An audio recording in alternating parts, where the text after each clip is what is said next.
سورہ صف. سورہ صف کا تعارف. مقام نزول. سورہ صف مکیہ ہے جبکہ حضرت عبداللہ ابن عباس رضی اللہ تعالی عنہ اور جمہور مفسرین کے قول کے مطابق مدنیہ ہے. رکوع اور آیات کی تعداد. اس صورت میں 2 رکوع اور 14 آیتیں ہیں. صف نام رکھنے کی وجہ. صف کا معنی ہے سیدھی قطار، اور اس صورت کی آیت نمبر 4 میں مذکور کلمہ صفن کی مناسبت سے اس کا نام سورہ صف رکھا گیا ہے. سورہ صف سے متعلق حدیث. حضرت عبداللہ بن سلام رضی اللہ عنہ فرماتے ہیں ہم نے اس بات پر مذاکرہ کیا کہ کون نبی پاک علیہ الصلوۃ والسلام کے پاس جا کر یہ پوچھے گا کہ اللہ تعالیٰ کی بارگاہ میں کون سا عمل سب سے زیادہ پسندیدہ ہے. ابھی ہم میں سے کوئی اپنی جگہ سے اٹھا بھی نہیں تھا کہ پیارے آقا علیہ الصلوۃ والسلام نے ہماری طرف ایک شخص بھیجا. اس نے ہمیں جمع کر کے ہمارے سامنے پوری سورہ صف کی تلاوت کی. سورہ صف کے مضامین. اس سورت کا مرکزی مضمون یہ ہے کہ اس میں دشمنوں کے ساتھ جہاد کرنے کا حکم دیا گیا اور مجاہدین کا عظیم ثواب بیان کیا گیا ہے. نیز اس صورت میں یہ مضامین بیان کیے گئے ہیں. نمبر 1، اس صورت کی ابتدا میں اللہ تعالیٰ کی تسبیح اور تقدیس بیان کی گئی اور مسلمانوں کو یہ حکم دیا گیا کہ وہ بات نہ کہیں جو خود نہیں کرتے.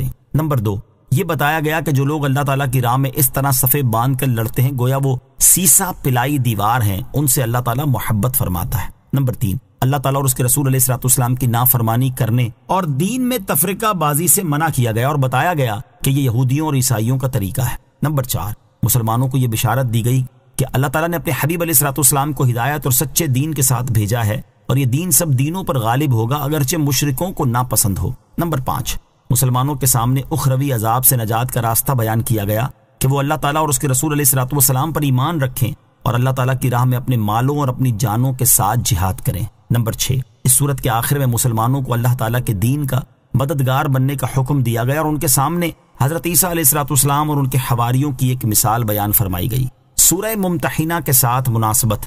سورہ صف کی اپنے سے ماقبل سورت ممتحنہ کے ساتھ ایک مناسبت یہ ہے کہ سورہ ممتحنہ کی ابتدا میں، وسط میں اور آخر میں کفار سے دوستی اور محبت رکھنے سے منع کیا گیا اور اس صورت میں مسلمانوں کو متحد ہونے اور دشمنوں کے سامنے ایک صف میں کھڑے ہونے کا حکم دیا گیا. دوسری مناسبت یہ ہے کہ سورہ ممتحنہ میں مسلمانوں اور کفار کے درمیان ملکی، داخلی اور خارجی معاملات کے احکام بیان کیے گئے اور اس صورت میں دشمنوں سے جہاد کرنے کا حکم دیا گیا اور جہاد چھوڑنے والوں کو تنبیہ کی گئی ہے. بسم اللہ الرحمن الرحیم. ترجمہ: اللہ کے نام سے شروع جو نہایت مہربان رحمت والا ہے. سبح للہ ما فی السماوات وما فی الارض وهو العزیز الحکیم. یا ایہا الذین آمنوا لم تقولون ما لا تفعلون کبر مقتا عند اللہ ان تقولوا ما لا تفعلون. ترجمہ: اللہ کی پاکی بیان کی ہر اس چیز نے جو آسمانوں میں اور جو زمین میں ہے، اور وہی بہت عزت والا، بڑا حکمت والا ہے. اے ایمان والو، وہ بات کیوں کہتے ہو جو کرتے نہیں؟ اللہ کے نزدیک یہ بڑی سخت ناپسندیدہ بات ہے کہ تم وہ کہو جو نہ کرو. سبح للہ ما فی السماوات وما فی الارض. اللہ کی پاکی بیان کی ہر اس چیز نے جو آسمانوں میں اور جو زمین میں ہے. ارشاد فرمایا کہ آسمانوں اور زمین میں موجود تمام اشیاء ہر اس چیز سے اللہ تعالیٰ کی پاکی بیان کرتی ہیں جو اس کی بلند و بالا اور عظیم بارگاہ کے لائق نہیں. وہی عزت والا اور تمام افعال میں حکمت والا ہے. یا ایہا الذین آمنوا، اے ایمان والو. شان نزول. حضرت عبداللہ بن سلام رضی اللہ عنہ فرماتے ہیں ہم چند صحابہ کرام علیہم رضوان کی ایک جماعت بیٹھی ہوئی تھی. ہم میں اس بات کا تذکرہ ہوا کہ اللہ تعالیٰ کے نزدیک کون سا عمل محبوب ترین ہے. اگر ہمیں معلوم ہو جاتا تو ہم اسی پر عمل کرتے. اس پر اللہ تعالیٰ نے یہ آیات نازل فرمائیں: سبح للہ ما فی السماوات وما فی الارض وهو العزیز الحکیم. یا ایہا الذین آمنوا لما تقولون ما لا تفعلون. ترجمہ: اللہ کی پاکی بیان کی ہر اس چیز نے جو آسمانوں میں اور زمین میں ہے اور وہی بہت عزت والا، بڑا حکمت والا ہے. اے ایمان والو، وہ بات کیوں کہتے ہو جو کرتے نہیں؟ حضرت عبداللہ بن سلام رضی اللہ عنہ فرماتے ہیں نبی کریم صلی اللہ تعالیٰ علیہ وسلم نے ہمارے سامنے یہ آیتیں تلاوت فرمائیں. یاد رہے کہ اس آیت کے شان نزول میں اور بھی کئی قول ہیں. ان میں سے ایک یہ ہے کہ یہ آیت ان منافقین کے بارے میں نازل ہوئی جو مسلمانوں سے مدد کرنے کا جھوٹا وعدہ کرتے تھے. اس اعتبار سے منافقوں کی مذمت ہے اور انہیں اہل ایمان کہہ کر مخاطب کرنا ان کے ظاہری ایمان کی وجہ سے ہے۔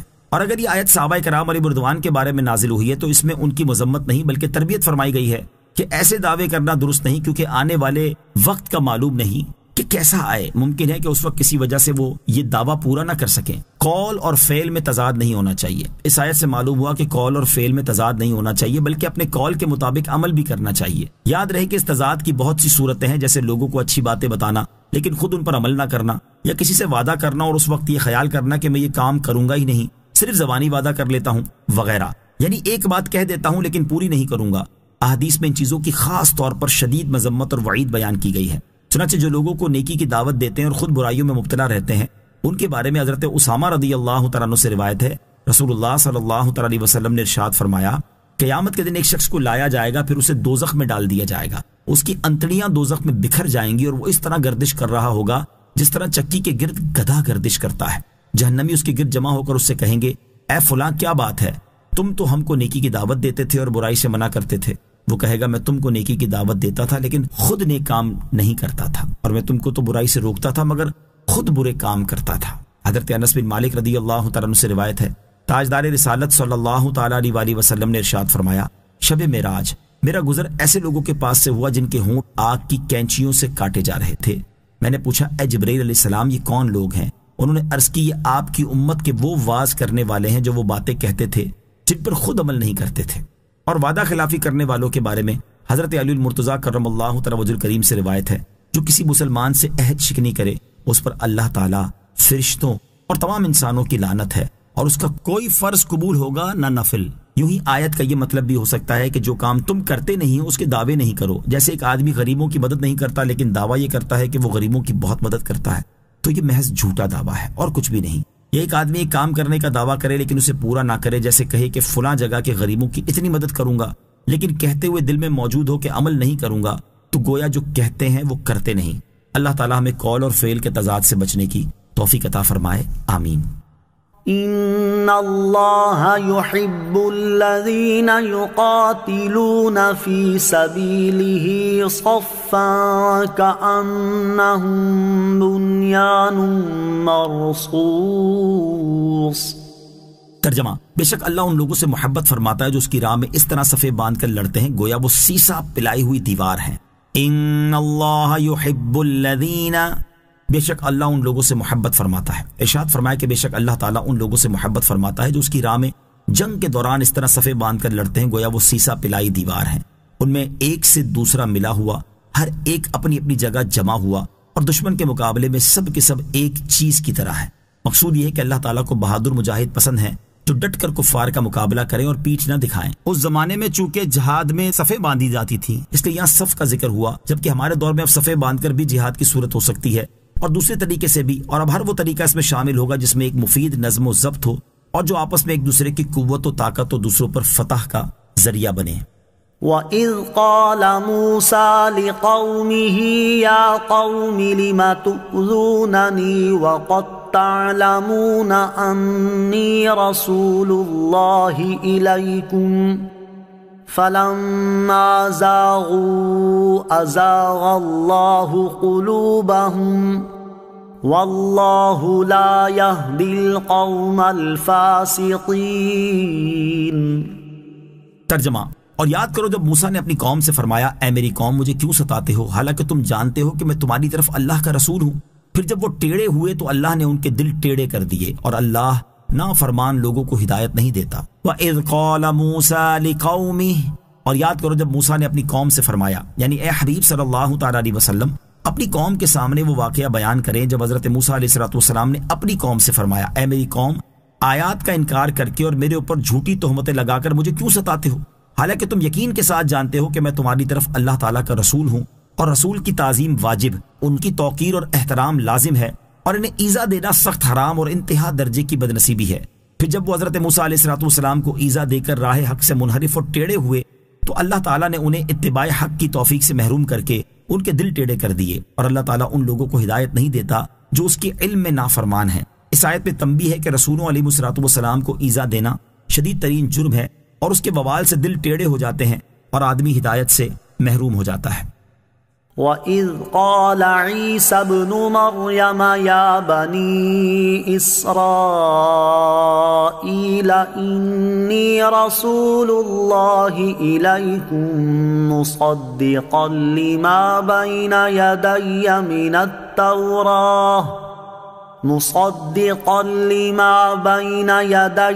مِنَ التَّوْرَاةِ وَمُبَشِّرًا بِرَسُولٍ يَأْتِي مِن بَعْدِ اسْمُهُ أَحْمَدُ فَلَمَّا جَاءَهُم بِالْبَيِّنَاتِ قَالُوا هَذَا سِحْرٌ مُبِينٌ۔ ترجمہ۔ اور یاد کرو جب عیسیٰ بن مریم نے فرمایا، اے بنی اسرائیل، میں تمہاری طرف اللہ کا رسول ہوں، اپنے سے پہلی کتاب تورات کی تصدیق کرنے والا ہوں اور اس عظیم رسول کی بشارت دینے والا ہوں جو میرے بعد تشریف لائیں گے، ان کا نام احمد ہے۔ پھر جب وہ ان کے پاس روشن نشانیاں لے کر تشریف لائے تو انہوں نے کہا یہ کھلا جادو ہے۔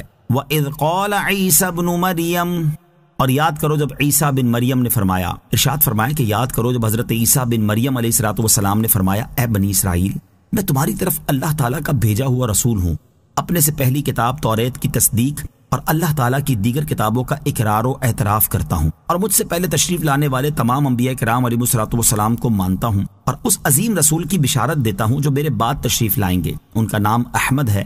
اللہ تعالیٰ ارشاد فرماتا ہے کہ پھر جب وہ احمد کفار کے پاس روشن نشانیاں اور معجزات لے کر تشریف لائے تو انہوں نے کہا یہ کھلا جادو ہے۔ حضرت عیسیٰ علیہ السلام کی بشارت۔ کثیر احادیث اور روایات میں بھی حضرت عیسیٰ علیہ السلام کی بشارت کا ذکر ہے، ان میں سے 3 روایات سماعت کیجیے۔ ابو داؤد شریف کی حدیث ہے، حضرت ابو موسیٰ اشعری رضی اللہ تعالیٰ عنہ فرماتے ہیں، رسول کریم صلی اللہ تعالیٰ علیہ وسلم نے ہمیں نجاشی بادشاہ کے ملک میں چلے جانے کا حکم فرمایا۔ جب ہم اس کے پاس گئے تو نجاشی بادشاہ نے کہا، میں گواہی دیتا ہوں کہ محمد مصطفیٰ صلی اللہ تعالیٰ علیہ وسلم اللہ تعالیٰ کے رسول ہیں، اور وہی رسول ہیں جن کی حضرت عیسیٰ علیہ السلام نے بشارت دی۔ اگر مجھ پر امور سلطنت کی پابندیاں نہ ہوتی تو میں ان کی خدمت میں حاضر ہو کر نالین اٹھانے کی خدمت بجا لاتا۔ ترمذی شریف کی حدیث، حضرت عبداللہ بن سلام رضی اللہ تعالیٰ عنہ فرماتے ہیں، توریت میں سرکار دو عالم صلی اللہ تعالیٰ علیہ وسلم کی صفت مذکور ہے، اور یہ بھی کہ حضرت عیسیٰ علیہ السلام آپ کے پاس مدفون ہوں گے۔ ابو مودود نے کہا کہ روضہ اقدس میں ایک قبر کی جگہ باقی ہے۔ نمبر 3، حضرت کعب احبار رضی اللہ تعالیٰ عنہ سے مروی ہے کہ حواریوں نے حضرت عیسیٰ علیہ السلام سے عرض کی، یا روح اللہ، کیا ہمارے بعد اور کوئی امت بھی ہے؟ آپ نے فرمایا ہاں، احمد مجتبیٰ صلی اللہ تعالیٰ علیہ وسلم کی امت ہے، وہ لوگ حکمت والے، علم والے، نیکوکار اور متقی ہوں گے، اور فقہ میں انبیاء کرام علیہ السلام کے نائب ہوں گے، اللہ تعالیٰ سے تھوڑے رزق پر راضی رہنے والے ہوں گے، اور اللہ تعالیٰ ان سے تھوڑے عمل پر راضی ہوگا۔ اس آیت کی مناسبت سے یہاں 5 باتیں ذکر کی جاتی ہیں۔ نمبر 1، حضرت عیسیٰ علیہ السلام کی ماں کی طرف نسبت کی گئی، اس سے معلوم ہوا کہ حضرت عیسیٰ علیہ السلام بغیر باپ پیدا ہوئے ہیں۔ نمبر 2، حضرت عیسیٰ علیہ السلام صرف بنی اسرائیل کے نبی ہیں، جبکہ ہمارے حضور علیہ السلام سارے عالم کے رسول ہیں۔ نمبر 3، حضور اقدس صلی اللہ تعالیٰ علیہ وسلم آخری نبی ہیں، کیونکہ حضرت عیسیٰ علیہ السلام نے صرف آپ کی بشارت دی ہے۔ نمبر 4، حضرت عیسیٰ علیہ السلام کے بعد حضور پر نور صلی اللہ تعالیٰ علیہ وسلم کے سوا اور کوئی نبی نہ آیا۔ نمبر 5، حضور انور صلی اللہ تعالیٰ علیہ وسلم کا نام آپ کی تشریف آوری سے پہلے ہی مشہور ہو چکا تھا، کیونکہ بنی اسرائیل کو باقاعدہ بتا دیا گیا تھا۔ وَمَنْ أَظْلَمُ مِمَّنِ افْتَرَى عَلَى اللَّهِ الْكَذِبَ وَهُوَ يُدْعَى إِلَى الْإِسْلَامِ وَاللَّهُ لَا يَهْدِي الْقَوْمَ الظَّالِمِينَ۔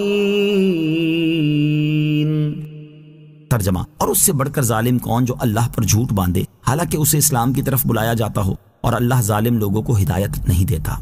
وَمَنْ أَظْلَمُ مِمَّنِ افْتَرَى عَلَى اللَّهِ الْكَذِبَ، اور اس سے بڑھ کر ظالم کون جو اللہ پر جھوٹ باندھے۔ اس آیت کا معنی یہ ہے کہ اس شخص سے بڑھ کر ظالم کون ہے جسے اس کا رب عز و جل اپنے حبیب علیہ السلام کی زبان اقدس سے دین اسلام کی طرف بلائے، جس میں دونوں جہاں کی سعادت ہے، اور وہ اس دعوت کو قبول کرنے کی بجائے اللہ تعالیٰ کی آیات کو جادو بتا کر اس پر جھوٹ باندھے۔ اللہ تعالیٰ ایسے ظالم لوگوں کو ہدایت کی توفیق نہیں دیتا، کیونکہ اللہ تعالیٰ اپنے ازلی علم سے جانتا ہے کہ کافر ہی رہیں گے۔ يريدون ليطفئوا نور الله بأفواههم والله متم نوره ولو كره الكافرون۔ ترجمہ، وہ چاہتے ہیں کہ اللہ کا نور اپنے منہوں سے بجھا دیں اور اللہ اپنے نور کو مکمل کرنے والا ہے اگرچہ کافروں کو ناپسند ہو۔ یریدون لیطفئوا نور اللہ بافواہہم، وہ چاہتے ہیں کہ اللہ کا نور اپنے منہوں سے بجھا دیں، یعنی ان کا ارادہ یہ ہے کہ قرآن پاک کو جادو بتا کر اسلام کو باطل کر دیں، لیکن یہ اپنے ارادے میں کبھی کامیاب نہ ہوں گے کیونکہ اللہ تعالیٰ دین اسلام کو ہر صورت میں غالب فرمائے گا اگرچہ کافروں کو یہ بات ناپسند ہو۔ اس سے معلوم ہوا کہ حضور اقدس صلی اللہ تعالیٰ علیہ وسلم کا دین اور آپ کا نام چمکتا رہے گا، خواہ دشمن کتنی ہی دشمنی کر لیں۔ آج بھی اس کا نظارہ ہو رہا ہے۔ هو الذي أرسل رسوله بالهدى ودين الحق ليظهره على الدين كله ولو كره المشركون۔ ترجمہ، وہی ہے جس نے اپنے رسول کو ہدایت اور سچے دین کے ساتھ بھیجا تاکہ اسے سب دینوں پر غالب کر دے اگرچہ مشرکوں کو ناپسند ہو۔ هو الذي ارسل رسوله بالهدى ودين الحق، وہی ہے جس نے اپنے رسول کو ہدایت اور سچے دین کے ساتھ بھیجا، یعنی وہی اللہ ہے جس نے اپنے رسول محمد مصطفیٰ صلی اللہ تعالیٰ علیہ وسلم کو صراط مستقیم کی طرف ہدایت کے ذرائع قرآن اور معجزات اور اس سچے دین کے ساتھ بھیجا جو اللہ تعالیٰ نے اپنے رسول اور ان کی امت کے لیے منتخب فرمایا ہے تاکہ اسے سب دینوں پر غالب کر دے اگرچہ مشرکوں کو یہ غلبہ ناپسند ہو۔ چنانچہ اللہ تعالیٰ کی عنایت سے دین اسلام غالب ہوا اور اس کے علاوہ تمام ادیان اسلام سے مغلوب ہو گئے۔ امام مجاہد رحمۃ اللہ تعالی علیہ سے منقول ہے کہ جب حضرت عیسیٰ علیہ الصلوۃ والسلام نزول فرمائیں گے تو روئے زمین پر اسلام کے سوا اور کوئی دین نہ ہوگا۔ یا ایھا الذین آمنوا هل ادلکم علی تجارۃ تنجیکم من عذاب علیم تؤمنون باللہ ورسولہ وتجاہدون فی سبیل اللہ باموالکم وانفسکم ذالکم خیر لکم ان کنتم تعلمون یغفر لکم ذنوبکم ویدخلکم جنات تجری من تحتها الانہار ومساکن طیبة فی جنات عدن ذالک الفوز العظیم۔ ترجمہ، اے ایمان والو، کیا میں ایسی تجارت پر تمہاری رہنمائی کروں جو تمہیں دردناک عذاب سے بچا لے؟ تم اللہ اور اس کے رسول پر ایمان رکھو اور اللہ کی راہ میں اپنے مالوں اور اپنی جانوں کے ساتھ جہاد کرو، یہ تمہارے لیے بہتر ہے اگر تم جانو۔ وہ تمہارے گناہ بخش دے گا اور تمہیں ان باغوں میں داخل فرمائے گا جن کے نیچے نہریں رواں ہیں، اور پاکیزہ رہائش گاہوں میں جو ہمیشہ رہنے کے باغوں میں ہے، یہی بہت بڑی کامیابی ہے۔ یا ایھا الذین آمنوا، اے ایمان والو۔ اس آیت اور اس کے بعد والی دو آیات کا خلاصہ یہ ہے کہ اے ایمان والو، کیا میں تمہیں وہ تجارت بتا دوں جو تمہیں دردناک عذاب سے بچا لے؟ سنو، وہ تجارت یہ ہے کہ تم اللہ تعالیٰ اور اس کے رسول صلی اللہ تعالیٰ علیہ وسلم پر ایمان رکھنے میں ثابت قدم رہو اور اللہ تعالیٰ کی راہ میں اپنے مالوں اور اپنی جانوں کے ساتھ جہاد کرو۔ اگر تم اپنا حقیقی نفع جانتے ہو تو ایمان پر ثابت قدم رہنا اور جہاد کرنا تمہارے لیے جان، مال اور ہر ایک چیز سے بہتر ہے، اور اگر ایسا کرو گے تو اللہ تعالیٰ تمہارے دنیا میں کیے ہوئے گناہ بخش دے گا اور قیامت کے دن تمہیں ان باغوں میں داخل فرمائے گا جن کے نیچے نہریں رواں ہیں، اور پاکیزہ رہائش گاہوں میں داخل فرمائے گا جو ہمیشہ رہنے کے باغوں میں ہیں، اور یہ جزا ملنا ہی بڑی کامیابی ہے۔ نوٹ، یاد رہے کہ ایمان کے بعد نماز کا درجہ ہے، لیکن چونکہ اس وقت جہاد کی سخت ضرورت تھی اس کے لیے یہاں ایمان کے بعد جہاد کا ذکر فرمایا گیا ہے۔ یہاں اللہ تعالیٰ پر ایمان لانے اور اس کی راہ میں جان و مال سے جہاد کرنے کو تجارت سے تعبیر فرمایا گیا، کیونکہ جس طرح تجارت سے نفع کی امید ہوتی ہے اسی طرح ان اعمال سے بہترین نفع یعنی اللہ تعالیٰ کی رضا، جنت اور نجات حاصل ہوتی ہے۔ سورہ صف کی آیت نمبر 12 سے حاصل ہونے والی معلومات۔ اس آیت سے دو باتیں معلوم ہوئیں۔ نمبر 1، مجاہد کے سارے گناہ بخش دیے جاتے ہیں حتیٰ کہ حقوق العباد بھی، کہ رب تعالیٰ اس کے حق والے کو جنت دے کر راضی کر دے گا اور حق معاف کرا دے گا۔ نمبر 2، دنیا میں امیر یا وزیر بن جانا بڑی کامیابی نہیں بلکہ بڑی کامیابی یہ ہے کہ بندہ دنیا میں نیکیاں کر کے جنت اور وہاں کی نعمتوں کا مستحق ہو جائے۔ وَأُخْرَى تُحِبُّونَهَا نصر من اللہ وفتح قریب وبشر المؤمنین۔ ترجمہ، اور ایک دوسری نعمت تمہیں دے گا جسے تم پسند کرتے ہو، وہ اللہ کی مدد اور جلد آنے والی فتح ہے۔ اور اے حبیب مسلمانوں کو خوشخبری سنا دو، وَأُخْرَى تُحِبُّونَهَا، اور ایک دوسری نعمت تمہیں دے گا جسے تم پسند کرتے ہو، یعنی اے ایمان والو اخروی نعمتوں، مغفرت و ثواب کے علاوہ اللہ تعالیٰ دنیا میں ہی ایک اور نعمت تمہیں دے گا جسے تم پسند کرتے ہو، اور وہ نعمت اللہ تعالیٰ کی مدد اور جلد آنے والی فتح ہے۔ اور اے محبوب صلی اللہ تعالیٰ علیہ وسلم مسلمانوں کو دنیا میں فتح کی اور آخرت میں جنت کی خوشخبری سنا دیں۔ نوٹ: اس آیت میں فتح سے یا فتح مکہ مراد ہے یا اس سے فارس اور روم کے شہروں کی فتح مراد ہے۔ دوسرے قول کے مطابق اس آیت میں حضرت ابوبکر صدیق اور حضرت عمر فاروق رضی اللہ تعالی عنہما کی خلافتوں کی طرف اشارہ ہے، کیونکہ انہی کے دور میں فارس اور روم کے شہر فتح ہوئے، اور اس سے معلوم ہوا کہ ان کی خلافتیں برحق ہیں اور ان کی فتوحات اللہ تعالیٰ کو بہت پیاری ہیں، جن کی یہاں بشارت دی جا رہی ہے۔ يا أيها الذين آمنوا كونوا أنصار الله كما قال عيسى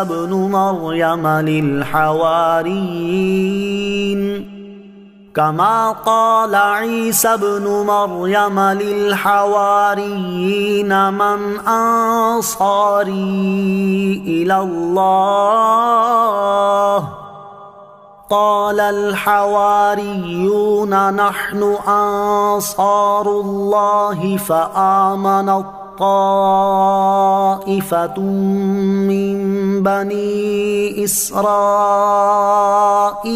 وكفرت طائفة فأيدنا الذين آمنوا على عدوهم فأصبحوا ظاهرين۔ ترجمہ: اے ایمان والو اللہ کے دین کے مددگار بن جاؤ، جیسے عیسیٰ بن مریم نے حواریوں سے فرمایا تھا، کون ہے جو اللہ کی طرف ہو کر میرے مددگار ہیں؟ حواریوں نے کہا ہم اللہ کے دین کے مددگار ہیں۔ تو بنی اسرائیل سے ایک گروہ ایمان لایا اور ایک گروہ نے کفر کیا، تو ہم نے ایمان والوں کو ان کے دشمنوں پر مدد دی تو وہ غالب ہو گئے۔ یا ایھا الذین آمنوا کونوا انصار اللہ، اے ایمان والو اللہ کے دین کے مددگار بن جاؤ۔ اس آیت میں مسلمانوں کو دین کی مدد کرنے اور مخالفین کے ساتھ جہاد کرنے کی ترغیب دی جا رہی ہے۔ چنانچہ اس آیت کا خلاصہ یہ ہے کہ اے ایمان والو اللہ تعالیٰ کے دین کے مددگار بن جاؤ، جیسے حضرت عیسیٰ علیہ السلام کے حواریوں نے اس وقت اللہ تعالیٰ کے دین کی مدد کی تھی جب آپ علیہ السلام نے حواریوں سے فرمایا تھا کون ہے جو اللہ تعالیٰ کی طرف ہو کر میری مدد کریں؟ حواریوں نے عرض کی ہم اللہ تعالیٰ کے دین کے مددگار ہیں۔ تو بنی اسرائیل سے ایک گروہ حضرت عیسیٰ علیہ السلام پر ایمان لایا اور ایک گروہ نے کفر کیا، ان دونوں میں جنگ ہوئی تو ہم نے ایمان والوں کو ان کے دشمنوں پر مدد دی تو ایمان والے غالب ہو گئے۔ آیت کے آخری حصے کی تفسیر میں یہ بھی کہا گیا ہے کہ جب حضرت عیسیٰ علیہ السلام آسمان پر اٹھا لیے گئے تو ان کی قوم 3 فرقوں میں منقسم ہو گئی۔ ایک فرقے نے حضرت عیسیٰ علیہ السلام کے بارے میں کہا وہ اللہ تھا، آسمان پر چلا گیا۔ دوسرے فرقے نے کہا وہ اللہ تعالیٰ کا بیٹا تھا، اس نے اپنے پاس بلا لیا۔ تیسرے فرقے نے کہا وہ اللہ تعالیٰ کے بندے اور اس کے رسول تھے، اس نے اٹھا لیا۔ یہ تیسرے فرقے والے مومن تھے اور ان کی ان دونوں فرقوں سے جنگ رہی اور کافر گروہ ان پر غالب رہے، یہاں تک کہ انبیاء کے سردار محمد مصطفیٰ صلی اللہ تعالی علیہ وسلم نے ظہور فرمایا، اس وقت ایماندار گروہ ان کافروں پر غالب ہوا۔ اس تفسیر کے مطابق آیت کے آخری حصے کا مطلب یہ ہے کہ ہم نے محمد مصطفیٰ صلی اللہ تعالی علیہ وسلم کی تصدیق کرنے سے حضرت عیسیٰ علیہ السلام پر ایمان لانے والوں کی مدد فرمائی، اس کی برکت سے یہ لوگ کافروں پر غالب ہو گئے۔ آیت یا ایھا الذین آمنوا کونوا انصار اللہ سے حاصل ہونے والی معلومات۔ اس آیت سے 3 باتیں معلوم ہوئی۔ نمبر 1، مصیبت کے وقت اللہ تعالیٰ کے بندوں سے مدد مانگنا انبیاء کرام علیہ السلام کی سنت ہے، یہ شرک نہیں اور ایاک نستعین کے خلاف نہیں۔ نمبر 2، عیسائیوں کو نصارہ اس لیے بھی کہا جاتا ہے کہ ان کے آباء و اجداد نے حضرت عیسیٰ علیہ السلام سے کہا تھا نحن انصار اللہ۔ نمبر 3، اللہ تعالیٰ کے پیاروں کی مدد کرنا در حقیقت اللہ تعالیٰ کے دین کی مدد کرنا ہے، کیونکہ حواریوں نے حضرت عیسیٰ علیہ السلام کی مدد کی تھی مگر عرض کی کہ ہم اللہ تعالیٰ کے مددگار ہیں۔ آمنت باللہ صدق اللہ العظیم۔